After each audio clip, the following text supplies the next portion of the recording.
It is time for package from China.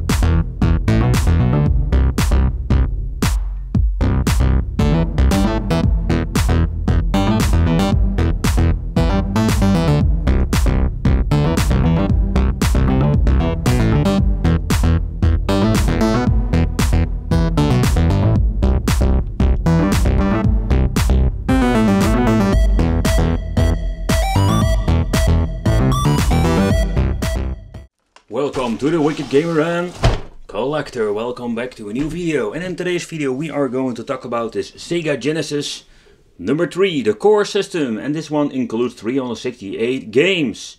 Alright, what are we going to get with this package? It's packed in a little plastic seal. And as you can see, my box is a little bit damaged due of transport. So let's unbox it and let's see what's inside. Alright, what comes inside this package? It comes with, I will not say a manual, because it's just a piece of toilet paper. Alright, useless. We got here a composite AV out with an S-video connection here. Alright.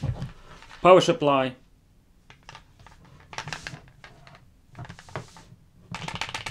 What the heck is this? I have never seen cheap as. Alright, I'm going to open up this power supply because I want to know what's inside.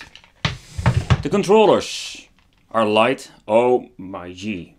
Look, the wiggly buttons. Oh, and horrible touch to it.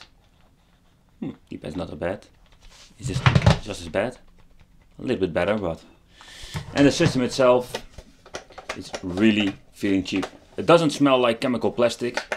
But it got a really cheap ass clicks. It even got the Sega decals on it, but it's not a licensed product. That is not possible. Here we got the cartridge slot. Here we can put the power and the video out. And the two connectors. Alright, let's connect it to the monitor. Let's see what we're going to get.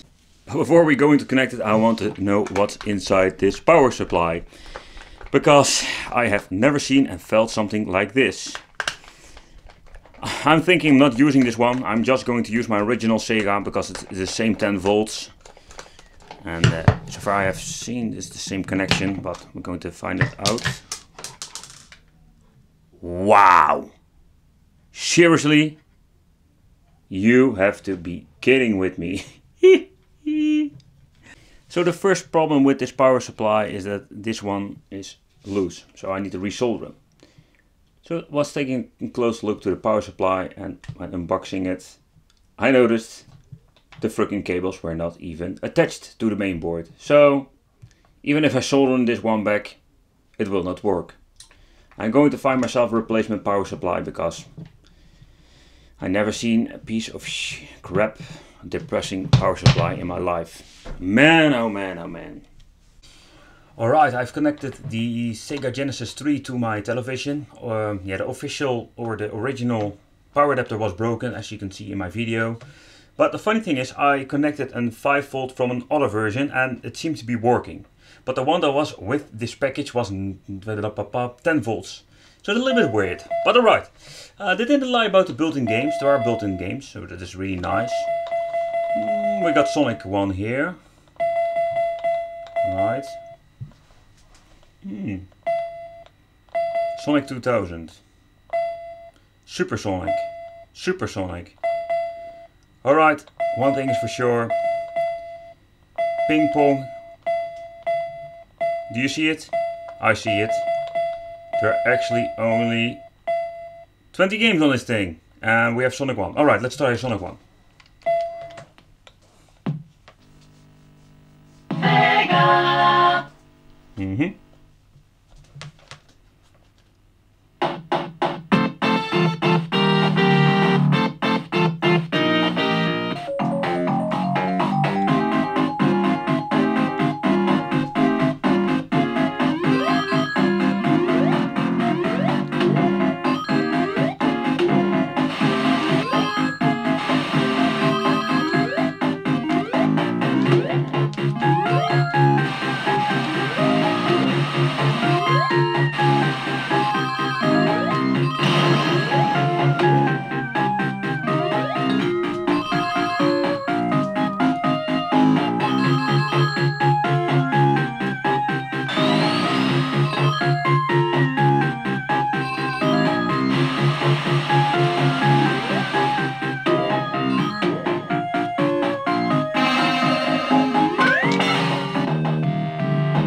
I don't know what to say about the controllers. They have very short cables.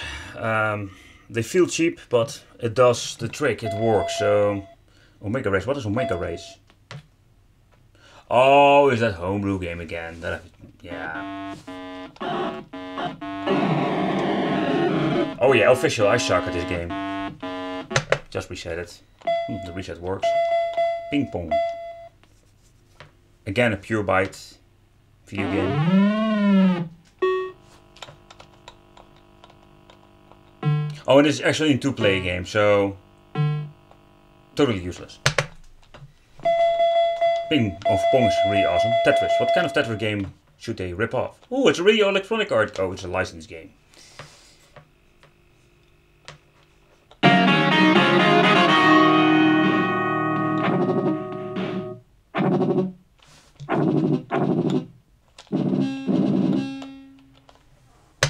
No, we're not gonna play that. It's a Toy Sonic. Wait. Oh my god, now I'm just seeing it. There are only 10 games on this thing. Oh my god. It's more horrible than I thought. Alright. That concludes this multi-game testing. Let's test out some EverDrives and other stuff.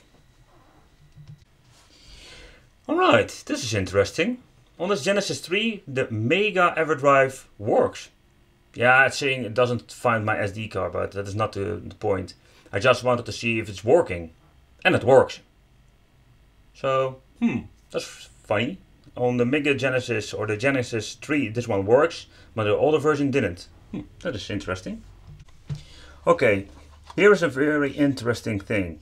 I've tried out some of these multi-game cards. So, for example, we have the 138 in 1. This one doesn't boot. We have the 126 in 1. Doesn't boot. We have the best of the 80s and the 90s. Look what happens. It boots. It doesn't boot the main menu, but it boots instantly a game. So that is pretty damn some weird. This is really some weird shit. You would expect none of them will work, but no, there is one game booting on a multi-game. I think it's more like how the multi-card has been programmed, but so yeah, alright. Now let's try out some original games. Alright, let's try out Sonic 3. Wow, the sound is totally off.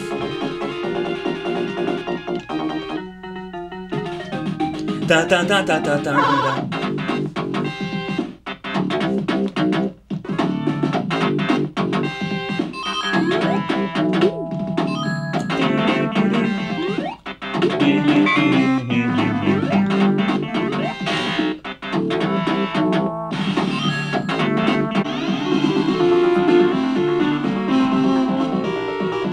So I've tried the Sonic 3 first, as you can see, and now I added the Sonic and Knuckles extension. And I don't know why that is. I blowed it a couple of times, I cleaned it a couple of times, but it don't want to recognize both cards.